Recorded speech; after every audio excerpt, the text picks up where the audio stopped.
Hier soir, invité de l'émission Mots croisés, le maire de Béziers a expliqué qu'il détenait des statistiques ethniques sur les écoliers de sa ville. Il se base sur leurs prénoms. Alors Jean-Luc Thomas, vous êtes sur place à Béziers. Comment ont réagi les habitants ?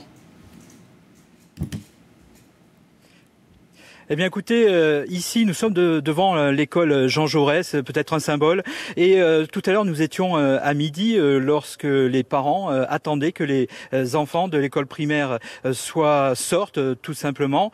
Eh bien ces parents sont scandalisés, sont très étonnés et se demandent comment se fait-il que l'on puisse ficher des enfants de cours préparatoires, de CM1, de CM2, et c'est l'incompréhension totale. Alors bien sûr, on a rencontré quelques personnes qui étaient d'accord avec ce que disait Robert Ménard, mais même eux n'avaient pas réellement de véritables explications pour savoir s'il était normal de pouvoir ficher des enfants. Alors vous savez, ici les habitants à Béziers ont un petit peu l'habitude des sorties médiatiques de leur maire, mais là certains nous disent qu'il a fait peut-être une erreur puisque une enquête est ouverte par le procureur de la République et on va voir jusqu'où cela va amener l'histoire de ce fichage. Je vous propose d'écouter les parents d'élèves que l'on a rencontrés tout à l'heure ici à la sortie avec Romain Ripoteau et Jérémy Beaucoup.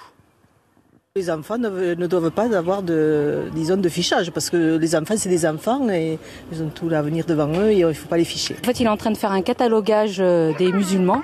Ils sont en train de nous ficher dans un truc qui, franchement, ça ne sert à rien. Si on est fiché déjà dès la maternelle ou dès l'école pour ça, à la fin, on est fiché pour tout.